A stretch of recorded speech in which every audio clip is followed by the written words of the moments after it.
Molly, I'm a makeup amateur and a YouTube amateur, and welcome to my channel. Today I have a bunch of brand new stuff that I ordered from Kaleidos Makeup, which is an independent brand based in Shanghai, China.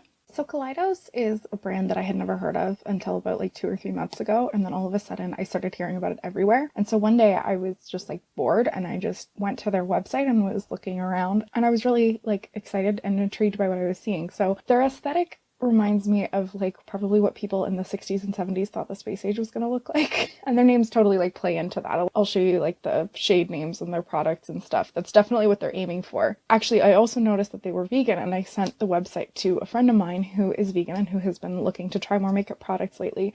And she's actually the person who introduced me to Star Trek, so like I knew that she would appreciate this aesthetic as well. And I've told her like, look, I'm thinking of buying some stuff, so let me know if you want and we can like go in together on an order. And so she was very enthusiastic and was like, oh yes, absolutely, sign me up. So that's what we did. And international shipping for them is $8, which is not great, but like I took it into account the fact that I bought a couple of bundles, so they were saving me money, and that basically made up for, in fact, I think it made up more than for what the shipping would have been.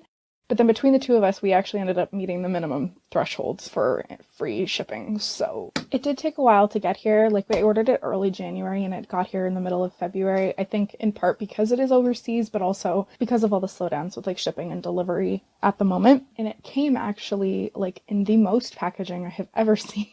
I've heard a couple YouTubers, like at least one, if not two, I think Abby Williamson and maybe Nisa of Nisi Pisa were talking about how they came wrapped so securely, which is great, obviously, because you don't want your makeup to get to you broken. But even having had that heads up, I was still not prepared for the sheer volume of packaging. So first, it came in 2 boxes, which I also wasn't expecting. The entire thing was wrapped in like a black plastic, like kind of looked like a garbage bag, which was then wrapped in tape so that it wouldn't like pull off and tear.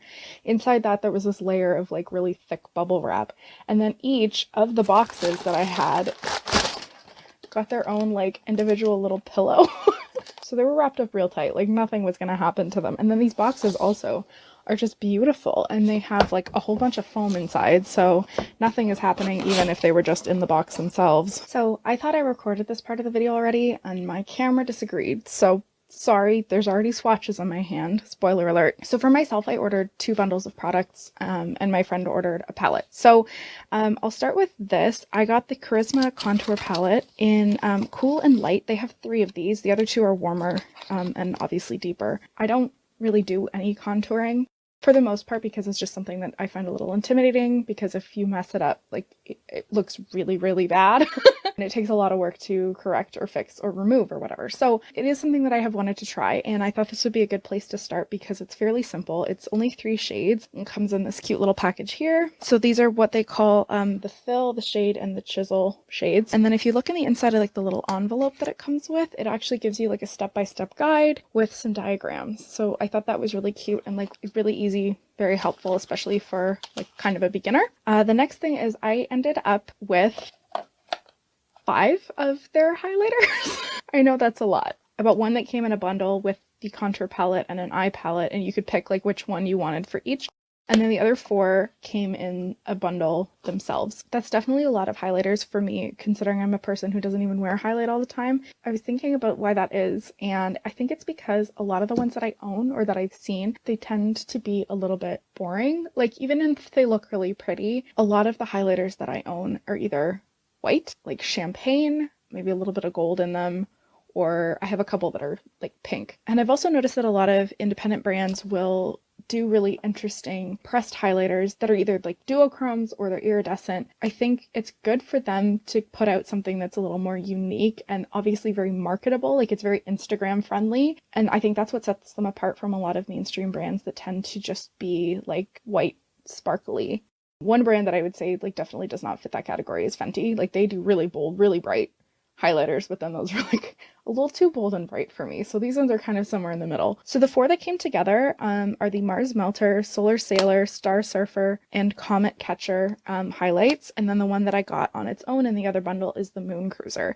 Now, something that I really love about these that is kind of unique is that they come in these little rubberized tins. And apparently you can like actually just like pop them out and put them in a magnetic palette if you wanted. But I think these are like really fun packaging. They do all look kind of similar in the pan but I know that they have like a much different effect once you get them on the skin and you shine a light on them. They're a lot more vibrant. I do have to mention this one. The Mars Melter is different now. They released some new shades recently and they did reformulate a bunch of the highlighters, and this one they actually completely changed the formula. So the one that I have is called the original Mars Melter. It's also just in like a metal tin rather than the others being rubberized. So if you wanted to try to get this, it's limited. Like once they run out of stock, they will stop selling it. The new one they said is more like a reddish hue, whereas this one skews a bit more magenta, but the rest are all basically the same, and the rest of them are all still available. So one of the ones that I really wanted is Comet Catcher. It starts off as like pink, but then if also you hold it under a certain angle, it goes a little bit green. And it's just very soft and iridescent. And from certain angles, like it kind of disappears completely. Next, Star Surfer is kind of a peachy color. It's a little, I think of the 5 that I have here, this is probably the most similar to something that I already own, just because I have some in the peach color family, and it doesn't really shift to another shade. The Mars Melter one, like I said before, it's kind of on the red side, kind of pink. So there's that. Solar Sailor is this really bright yellow gold, so it looks like white with a little bit of yellow in the pan, okay? As soon as I put it on my finger, it turned like bright yellow gold. And then finally Moon Cruiser is like this really cool kind of violet blue. The reason that I got this second bundle is because there were 3 shades in particular that I was very indecisive about adding on to my initial bundle.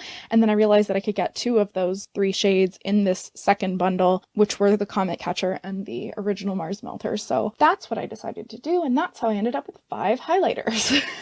I do think out of the set, I might end up giving these 2 away, just because this one is kind of similar to some other things that I already own. And then this one is just like this beautiful bright gold that I don't know if I'll wear that very often. I might use it as like an eye topper or something. But if I were to like try to save space in my collection, these are the 2 that I would be most willing to get rid of and pass along to like a family member or a friend. But they're all really pretty. Like I'm not saying I don't like them. I'm just saying the other 3 are a little bit more unique and more something that I would wear, which is the reason that I wanted those shades in the first place. Another thing that I think is really special about these highlighters, just based on what I've seen and what I have personally experienced while swatching them, is that they come across really like smooth and silky and almost like a liquid highlight finish on the skin, which is great if you don't want to deal with a highlighter that is like enhancing imperfections or texture or, you know, just being too chunky. Not that I don't enjoy other highlight formulas, but I think that's just something else that just makes these really special.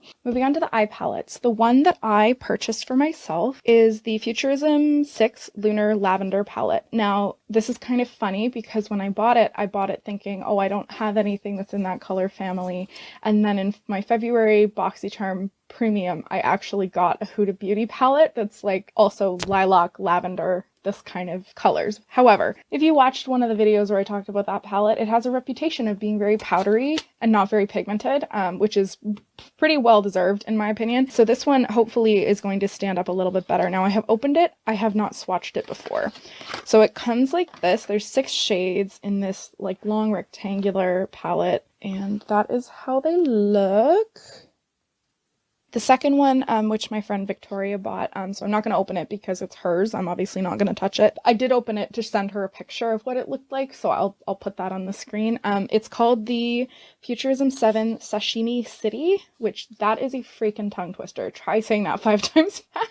But it is more in like the peach and the pink color family. I think it's actually represented very well by the packaging, the shades that are in it. It also has 2 glitter shades and formats like this one does. So of all of the eyeshadow palettes, there was another one, which is the Futurism 3 Astro Pink palette that I think is absolutely gorgeous. It actually has 3 shimmer shades in it, one of which is like a really stunning turquoise blue. However, basically ever since I have first started looking at the website, it has been consistently sold out. So while I was a little disappointed I couldn't get my hands on that one, it wasn't like I was settling, you know, that was choice number 1. This would be like 1B. And I'm perfectly happy to have gotten this one, but I would really like to try that other one maybe at some point in the future. I also made this purchase before they came out with their big 15 pan Club Nebula palette, which I mentioned in my talking about new releases video, and which I keep seeing everywhere. And it's so stunning, and I really want to try it, but it's more money than I'm willing to pay right now. So this has 6 shades. It's brand new. Like I haven't touched, haven't even swatched this one. 4 that are matte, 2 that are shimmer. The 2 on the ends are like a little more neutral, and then obviously the 4 in the middle are very much that purple family. So I have highlight swatches all over my hands. I'm gonna try to do it on this arm. The one on the end is Nocturnal. This is kind of like a matte brownie mauve. And then I'll do all the matte ones first before I dip into the sparkles. This paler lilac here is Wisteria.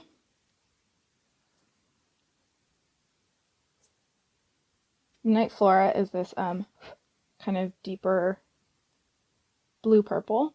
Then the one on the far end is Crater Grove, which is a lot darker. It's just like a matte brown.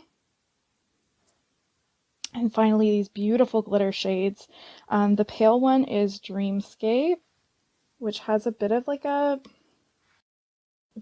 pinky shift to it. And lastly, the dark purple is Moon Roof, which is like a very much purpley blue. I don't know if you call that a duochrome, but it's definitely like an iridescent shift.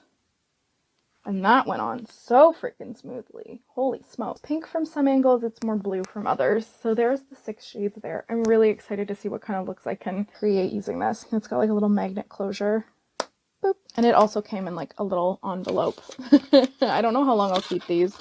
I kind of always feel the need to like keep the outer packaging to like protect my makeup. I don't know why I do that. I do it with if a palette has like a little sleeve, I'll do that. If a highlighter comes in a box, like I'm probably going to hang on to these for the longest time, even though, you know, this is pretty sturdy in and of itself. It's not like this adds a substantial amount of protection and it's just an extra step when you're trying to open it. Honestly, it's more of a pain than anything. For the longest time, I was keeping like my Anastasia Beverly Hills liquid lipsticks in the little boxes that they came in. I don't know why. It's also easier to tell which one it is because the tubes are clear. Like you can see the color, whereas I have to check like the end piece for all of them if they were in the box. And then I also realized I could keep more of them in like a smaller space if I took them out of the box. So I don't know what I'm thinking, but I'm just a sucker for nice packaging, really.